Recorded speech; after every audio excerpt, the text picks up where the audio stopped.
ঢাকা বিশ্ববিদ্যালয় coaching centre মতো, আর অপরদিকে এনএসইউ ব্র্যাক রিসার্চে অনেক এগিয়ে। হ্যাঁ বন্ধুরা, ঠিক এই মন্তব্যটি করেছেন আমাদের দেশের শিক্ষামন্ত্রী বা উপমন্ত্রী ববি হাজ্জাজ। ববি হাজ্জাজের বক্তব্যটি কতটুকু সঠিক বা আদৌ সঠিক কিনা তা নিয়ে আজকে বিশ্লেষণ করব। আমাদের দেশের বিশ্ববিদ্যালয়, সে সরকারি হোক বা বেসরকারি, তারা ছাত্রছাত্রীদেরকে এমনভাবে তৈরি করে তারা যেন খুব ভালো একটি 9 to 5 গোলাম হতে পারে।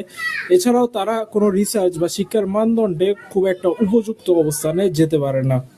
আর আমাদের দেশে পাবলিক বিশ্ববিদ্যালয় যারা ছাত্রছাত্রী আছে বা সরকারি বিশ্ববিদ্যালয়, তারা কিন্তু আন্দোলন প্রতিবাদ জানাচ্ছে। আমার একটা প্রশ্ন হলো, আমাদের দেশে সরকারি বিশ্ববিদ্যালয়গুলো যদি এতই টপ নচ বা ঢাকা ভার্সিটি টপ নচ হয়ে থাকে, তাহলে পরে রিসার্চে এবং বিশ্ববিদ্যালয়ের যেসব র্যাঙ্কিং হয় সেসবে ঢাকা বিশ্ববিদ্যালয়ের অবস্থান কত বা সেখানে অবস্থান কি, তাও অবশ্যই আপনারা যারা বিশ্ববিদ্যালয়ের শিক্ষার্থী এবং সাধারণ মানুষ খুবই ভালো করে জানেন। ঢাকার টপ বা চট্টগ্রামে ইস্ট ডেল্টা ছাড়া বাকি সব বিশ্ববিদ্যালয়ের কিন্তু সেম অবস্থা। তাই বলা যায় ববি হাজ্জাজ যে বক্তব্যটি রেখেছেন সেটি অনেকাংশে সঠিক। শুধু ঢাকা বিশ্ববিদ্যালয়ের জন্য নয়, সেটি বরঞ্চ দেশের অনেক বেসরকারি বিশ্ববিদ্যালয় এবং অনেক বিশ্ববিদ্যালয়ের জন্যই, পাবলিক বিশ্ববিদ্যালয়ের জন্য প্রযোজ্য।